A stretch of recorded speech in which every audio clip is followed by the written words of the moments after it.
चाहोगे और हासिल न होगा तुम्हें मजनुओं, कुछ मोहब्बत में जूते ही खाते रहो। वाह वाह वाह वाह वाह वाह वाह। जूते खाने पे ताली बजा रहे, तुम्हारा कुछ नहीं हो सकता। अच्छा, जिनको राम राम कहना चाहिए था वो जब 80 वर्ष की उम्र में जेल जाते हैं तब एक कलम को लिखना पड़ता है कि झरे फूल फिर से महकने लगे हैं। वाह। कि झरे फूल फिर से महकने लगे हैं, अंगार सोए दहकने लगे हैं, नई जींस आई है दादी पहन के, बुढ़ापे में बाबा बहकने लगे। वाह। देखो जो कुछ है लिखा पढ़ी में भूल जाओ तो बेइज्जती होती है। कभी एक मंच पे गए, उन्होंने कहा कि मेरी दौलत भी ले लो, मेरी शोहरत भी ले लो, मेरी दौलत भी ले लो, मेरी शोहरत भी ले लो। यहाँ की तरह कार्यक्रम 6 बजे का था, 8-9 बजे शुरू हुआ, श्रोता कहाँ तक बर्दाश्त करता। फिर उसने कहा कि मेरी दौलत भी ले लो, मेरी शोहरत भी ले लो। आप जैसा श्रोता खड़ा हुआ, बोला बड़ा दुखी मालूम पड़ता है, इसकी औरत भी ले लो। तो ऐसा सम्मान मेरा ना हो जाए, पर जोरदार तालियां बजाकर मुझे आप पढ़ता हूँ। पुलिस के लोग बैठे, धर्मराज जी बैठे, पुलिस के लोग टिप्पणियां होती। मैं तो अभी लखनऊ में कार्यक्रम में गया तो पुलिस वाले मुझको रोका, बोले हेलमेट नहीं लगाए हो आपका चालान होगा। तो हमने कहा हम कभी आदमी, हमारे पास ज्यादा पैसे कहाँ। बोले नहीं बाबा जी की सरकार है, चालान तो होगा।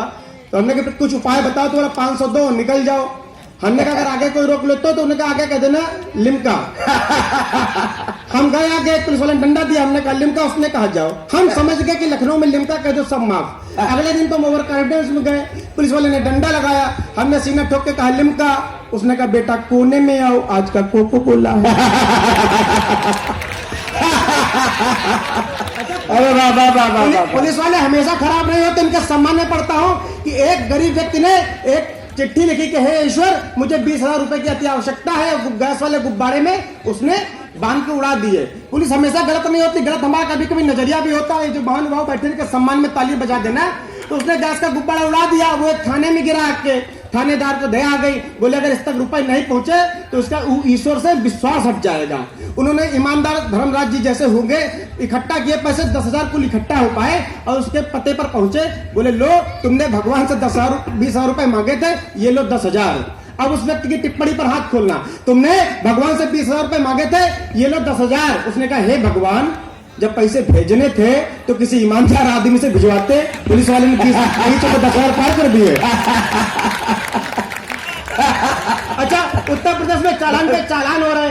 मैं 4 पंक्तियां पढ़ता हूं, अगर योगी सरकार मान ले तो मुझको ब्रांड एम्बेसडर बना सकती है। मैं तो एक देशभक्त टाइप का कवि हूं। मैं तो कहता हूं कि डूबती अर्थव्यवस्था फिर से संभाल लें, फैसले देश हित में कुछ तो कमाल लें, और चेकिंग में पुलिस के साथ डॉक्टर रखो साहब, जो भर ना सके चालान उसकी किडनी निकाल ले, जो भर ना सके चालान। और 4 पंक्तियां पढ़ता हूं राजनीति की, और कहीं देशभक्ति लगे आपको तो दोनों हाथ उठाकर इस छोटी सी कलम को प्यार देना कि सपा का मंच का भी आशीष चाहता हूं कि सपा का तमाम कहीं काम ना कर दे, सपा का तमाम कहीं काम ना कर दे, योगी जी कहीं ऐसा इंतजाम ना कर दे। अंतिम पंक्ति पर हाथ लहराते हुए देखना चाहता हूं कि सपा का तमाम कहीं काम ना कर दे, योगी जी कहीं ऐसा इंतजाम ना कर दे। टीपू को बार बार ये चिंता सता रही, आजम का योगी नाम राधे श्याम ना कर दे। टीपू को बार बार ये चिंता सता रही, आजम का योगी नाम राधे श्याम ना। भैया बैठे दादा और बटन खोले बैठे, तुमने पूछा बटन आप क्यों खोले हो? तुमने कहा हम सोने की चैन पहने हैं। तो जो सोने की चैन पहने से बटन खोलने का क्या तात्पर्य? बोले भाई साहब प्रदर्शन भी कोई चीज होती है। अब उनके सम्मान में ताली बजाना। हमने कहा भगवान का बहुत बहुत शुक्र है कि आप सोने की करधनी नहीं पहने, नहीं तो प्रदर्शन देखने लायक हो जाता। मैं कुछ छंद पढ़ता हूं। मातृ शक्ति बैठी है, अब पुरुष बैठे, दामाद और ससुर के प्रसंग का आनंद लेना। अगर आपकी तालियां बताएंगे मुझे कितनी देर तक रुकना है। कि बिटिया के बाप ने दामाद से कहा कि सुनो, बिटिया के बाप ने दामाद से कहा कि सुनो, पीते हो शराब बात हमसे छुपाई थी, और धोखेबाज निकलोगे ऐसा एहसास न था, तुम पे भरोसा कर बिटिया बिहाई थी। तो ससुर की बात पे जमाई राजा बोल उठे, सिंगनी है बेटी फिर गाय क्यों जताई थी।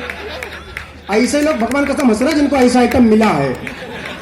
सिंगनी है बेटी फिर गाय क्यों जताई थी, बिटिया तुम्हारी खून पीती है ससुर जी, ये बात आपने भी नहीं हमें बतलाई थी, बिटिया तुम्हारी खून पीती है ससुर जी। और दामाद और ससुर का प्रसंग पढ़ता हूं, आनंद लेना। अगर बहू नई नई घर में आती है तो क्या होता है कि सास ने बहू से कहा सुनो बिटिया हमारी, दो छंद पढ़कर अपना स्थान लेता हूं कि सास ने बहू से कहा सुनो बिटिया हमारी, संस्कार बेटों ने हमारे नेक पाए हैं, और मैं हूं तेरी माता और नंद है बहन जैसी, पिता सम तुमने ससुर ठीक पाए हैं। तो डोरबेल बजते ही सास ने बहू से कहा किसने यहाँ पे देखो द्वार खटकाए हैं। अंतिम पंक्ति पे झूम जाना, किसने यहाँ पे देखो द्वार खटकाए हैं। दरवाजा खोलते ही सामने पति को देख, दरवाजा खोलते ही सामने पति को देख, उछल के बोली मम्मी भाई साहब आए हैं।